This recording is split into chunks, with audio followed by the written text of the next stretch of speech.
హిమాచల్ ప్రదేశ్లో 6 కాంగ్రెస్ ఎమ్మెల్యేలపై అనర్హత వేటు పడింది. రాజ్యసభ ఎన్నికల్లో పార్టీ నిర్ణయానికి వ్యతిరేకంగా ఓటు వేసిన 6 ఎమ్మెల్యేలపై అనర్హత వేటు వేశారు స్పీకర్. రాజ్యసభ ఎన్నికల్లో ఈ 6 క్రాస్ ఓటింగ్ చేశారు. దీంతో కాంగ్రెస్ అభ్యర్థి ఓడిపోయారు. క్రాస్ ఓటింగ్ చేసిన 6పై చర్యలు తీసుకోవాలని అసెంబ్లీ స్పీకర్ కుల్దీప్ సింగ్ పటానియాకు ఫిర్యాదు చేశారు. కాంగ్రెస్ గుర్తుపై పోటీ చేసిన 6 ఎమ్మెల్యేలు ఫిరాయింపుల నిరోధక చట్టం ఉల్లంఘించినందుకు అనర్హత వేటు వేస్తున్నట్లు ప్రకటించారు స్పీకర్ కుల్దీప్ సింగ్ పటానియా. 6 ఎమ్మెల్యేలపై సస్పెన్షన్ వేటు తక్షణమే అమల్లోకి వస్తుందన్నారు. దీనికి సంబంధించి మన డీటెయిల్స్ మదర్ అందిస్తారు. మదర్, ఎమ్మెల్యేల సస్పెన్షన్ కు సంబంధించి డీటెయిల్స్ అండి. హిమాచల్ ప్రదేశ్ స్పీకర్ ఒక సంచలనమైనటువంటి నిర్ణయం అయితే తీసుకున్నారు. పార్టీ నిర్ణయానికి ధిక్కరిస్తూ 6 ఎమ్మెల్యేలు ఎవరైతే రాజ్యసభ ఎన్నికల్లో మొన్న జరిగినటువంటి రాజ్యసభ ఎన్నికల్లో బీజేపీ అభ్యర్థికి అనుకూలంగా ఓటు వేశారో ఆ 6 ఎమ్మెల్యేల పైన సస్పెన్షన్ వాటికి సంబంధించి అనర్హత వేటునైతే ప్రస్తుతానికైతే వేస్తూ స్పీకర్ కుల్దీప్ సింగ్ పఠానియా నిర్ణయం అయితే తీసుకున్నారు. 10th షెడ్యూల్ ప్రకారం తను ఈ మేరకు నిర్ణయం తీసుకున్నట్లుగా ఆయన ప్రకటించారు. ఒక ట్రిబ్యునల్ జడ్జిగా అంటే స్పీకర్గా తనకు ఉన్నటువంటి అధికారాలతోటి ఈ మేరకు నిర్ణయం అనేది కూడా తీసుకున్నట్టుగా ఆయన ప్రకటించారు. ఇప్పటికే ఎమ్మెల్యేల పైన బీజేపీకి మద్దతునిస్తూ బీజేపీ బలపరిచినటువంటి అభ్యర్థికి ఓటు వేసినట్టుగా వారికి సంబంధించినటువంటి అన్ని ఆధారాలు ఉన్నాయి. వారు బహిరంగంగానే తాము బీజేపీతో ఉన్నాము అంటూ కూడా నిన్న వారు ప్రకటించారు 6 ఎమ్మెల్యేలు. దాంతో ఈ 6 పైన స్పీకర్కు ఫిర్యాదు చేశారు ఇటు హిమాచల్ ప్రదేశ్కు సంబంధించిన ముఖ్యమంత్రి. దానికి ఆధారంగా ఈ మేరకు నిర్ణయం అయితే తీసుకున్నారు. 6 ఎమ్మెల్యేలు ముఖ్యంగా సుధీర్ శర్మ, రాజేందర్ రాణా, దేవిందర్ కే బుట్టో, రవి ఠాకూర్, చైతన్య శర్మ అండ్ ఇందర్ దత్ లోక్నాథ్ ఈ 6 పైన ఈ అనర్హత వేటునైతే వేస్తూ నిర్ణయం అనేది కూడా తీసుకున్నారు. నిన్న ఇటు బీజేపీకి సంబంధించిన 15 మంది ఎమ్మెల్యేల పైన వారిపైన కూడా ఎక్స్పెల్ చేస్తూ నిర్ణయం ప్రకటించిన 24 గంటల్లోనే బీజేపీకి అనుకూలంగా ఓటేసినటువంటి కాంగ్రెస్ పార్టీకి సంబంధించిన 6 మంది ఎమ్మెల్యేల పైన పార్టీ ఫిరాయింపుల నిరోధక చట్టంలో ఉన్నటువంటి యాక్ట్స్ని ఆధారంగా చేసుకొని వారిపైన ఈ వేటును అయితే వేశారు.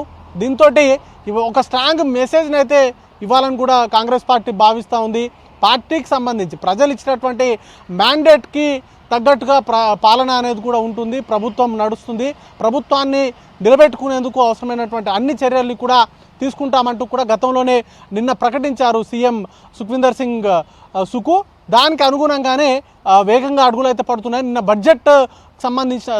బడ్జెట్ పాస్ అయ్యేటువంటి సందర్భంలో కూడా ప్రభుత్వాన్ని పడగొట్టేందుకు బీజేపీకి సంబంధించిన ఎమ్మెల్యేలు ప్రయత్నం చేయడము, ఆపరేషన్ లోటస్లో భాగంగా కాంగ్రెస్ పార్టీకి సంబంధించిన ఎమ్మెల్యేలను బీజేపీలోకి చేర్చుకొని అవిశ్వాస తీర్మానాన్ని ప్రవేశపెట్టి బడ్జెట్ పాస్ కాకుండా చూడడంతో పాటు ప్రభుత్వాన్ని కూడా పడగొట్టాలనేటువంటి దిశగా ప్రయత్నాలు జరిగాయి. వాటిని అడ్డుకోవడంలో ప్రస్తుతం అక్కడ ఉన్నటువంటి ముఖ్యమంత్రిగా ఉన్నటువంటి సుఖ్వీందర్ సింగ్ సుకు విజయవంతం అయ్యారనే చెప్పుకోవాల్సి ఉంటుంది.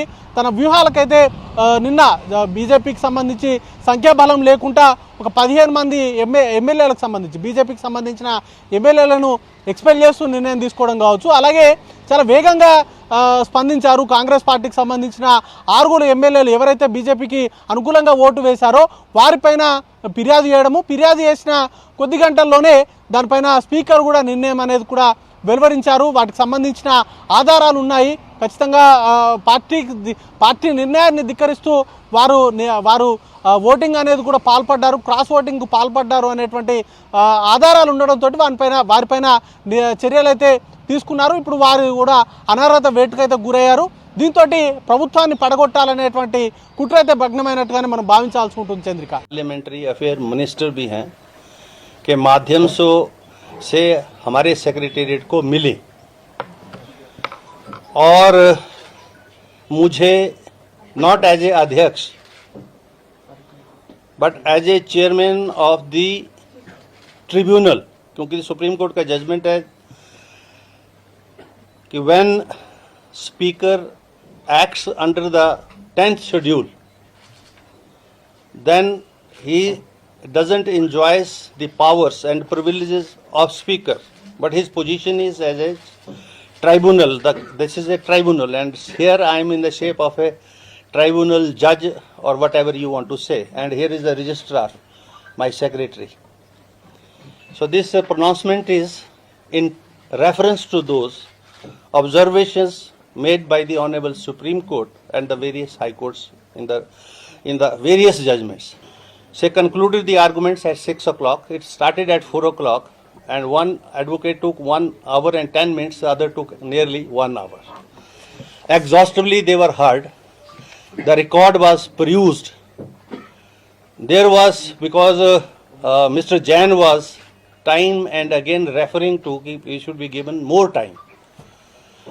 There is no need to give more time. Reason being, it is a matter of record. The petition discloses that the 6 members, when the party has issued a whip to them, they defied the whip.